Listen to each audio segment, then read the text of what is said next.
Hi, I'm Ellsworth Fields, 3rd Department Junior Vice Commander. One of the key areas of focus of DAV Minnesota is providing transportation to veterans across Minnesota. Last year, volunteer drivers transported more than 25,000 veterans to appointments, covering an incredible 1,163,000 miles. These volunteers invested more than 55,000 hours. I just want to pause so you can think about these incredible hours.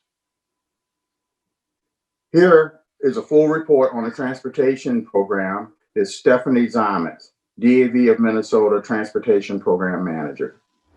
Greetings, everyone. For those of you who don't know me, my name is Stephanie. I'm the Transportation Program Manager. I've been with the DAV for 4 years. I started in St. Cloud helping Trent out, and then everything's just kind of gone from there. This year's report is going to be similar from last year's report and years before that, but it's going to be a little different in the fact that we need to talk about the changes that COVID has made to the transportation program. Our numbers from January to August 2020 are just a drop in the bucket from what we're used to. Last year's numbers, we transported over 25,000 veterans and drove over 1 million miles. We are not going to reach that this year. COVID has definitely made an impact on that. But despite our expected low numbers, we are still leading the nation in transportation. Our whole world changed with the outbreak of COVID. Many programs came to a grinding halt. Minnesota only slowed down. We saw historically low numbers that we've never seen before. However, due to our amazing volunteer drivers and our staff, our numbers started to rebound already in June.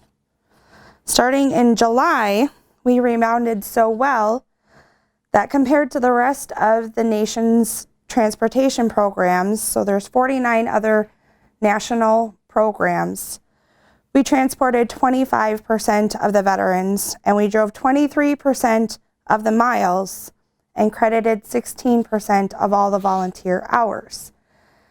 Now that may sound low, but compared to states like California that have multiple VAs, and we have 2 in the state of Minnesota, we're soaring above them.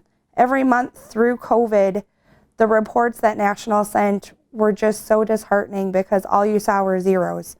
You saw zeros in the biggest states that we competed with for years. And Minnesota, our numbers have been low, but we've had consistent numbers this whole time.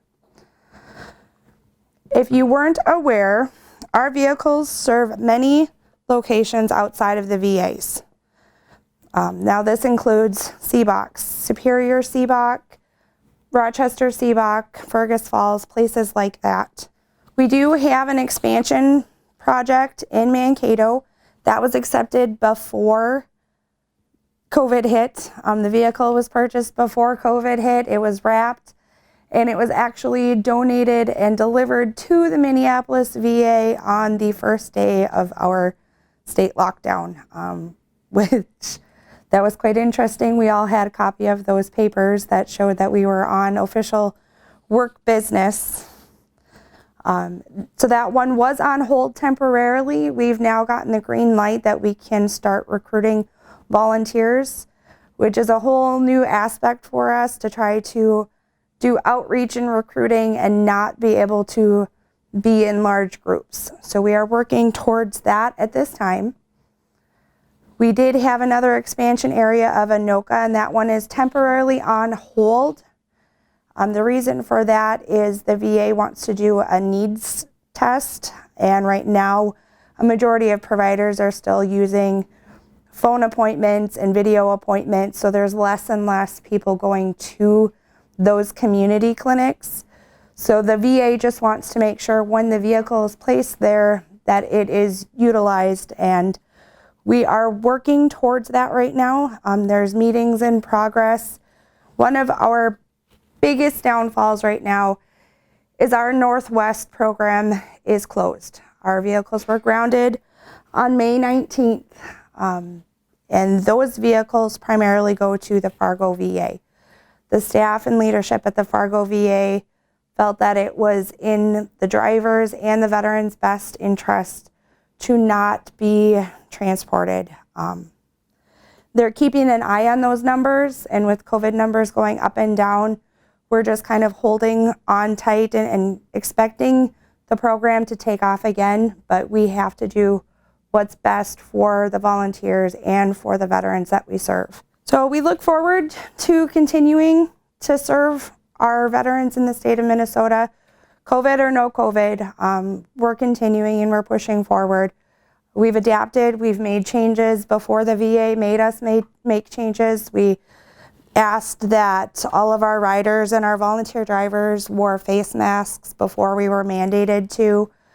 We started pre-screening all of our riders just like they do when they come into any clinic. You get asked those questions if you're feeling bad. So we started a lot of that stuff before we were asked to, and we've been the lead on that, and we're working close with each of our VAs to try to keep moving forward through COVID-19, and it'll be interesting to see where we go in the future. Thank you for your time.